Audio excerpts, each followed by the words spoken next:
What is retrieval-augmented generation? Large language models are incredibly powerful. But they have a significant limitation. They only know what they were trained on. Ask them about something that happened after their training cut off, or about information inside your organization, and they cannot help.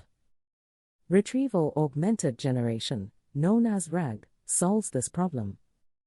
RAG is a technique that connects a large language model to an external knowledge source at the time of responding.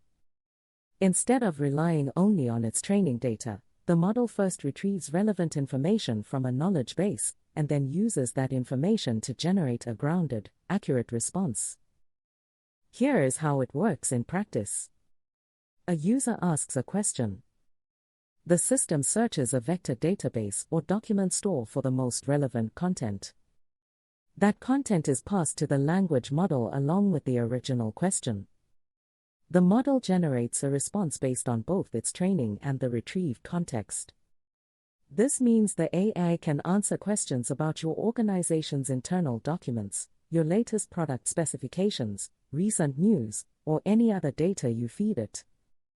RAG dramatically reduces hallucination, which is when AI models generate plausible but incorrect information. It also makes AI systems easier to update. Instead of retraining a model, you simply update the knowledge base. RAG is now the dominant architecture for enterprise AI applications worldwide. For AI engineers, data engineers, and anyone building AI products, understanding RAG is essential. It is one of the most important concepts in applied AI today.